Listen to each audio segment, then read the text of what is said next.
Yun.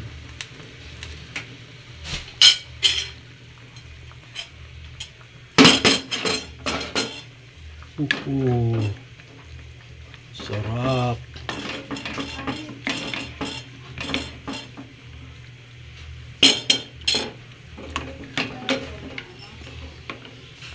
Ayan guys, lutong bahay. Pork nilaga. Lutong bahay.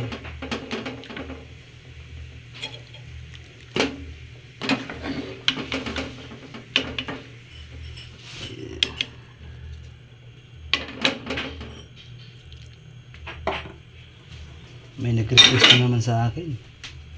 Pork nilaga daw na may mais. Ayan, kaya hindi ako nagdadalawang isip. Ito na. Ito na. Oh.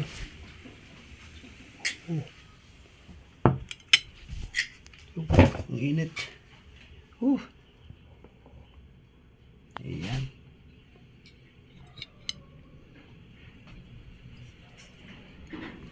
Ayun boss, kumain ka na boss. Ito oh, umigop ka ng sabaw.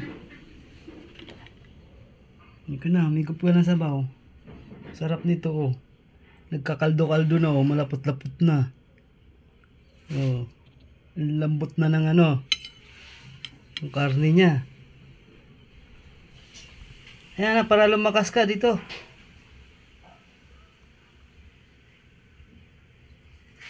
Upo ka na dito. Oh, hindi na. Oh. Alam nyo guys, ito talaga pinakuluan ko ng 2 oras. Oh. Ayan. Lasog-lasog na. Ang lambot. Tsaka dabis ang sabaw nito oh.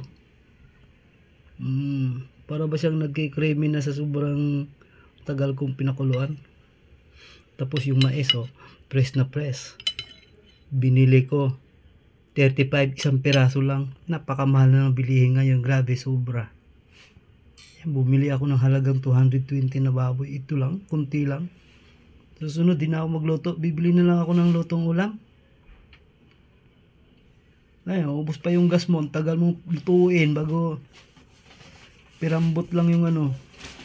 Meron pa namang natira doon. Pang tanghali na yan. Hapunan pala.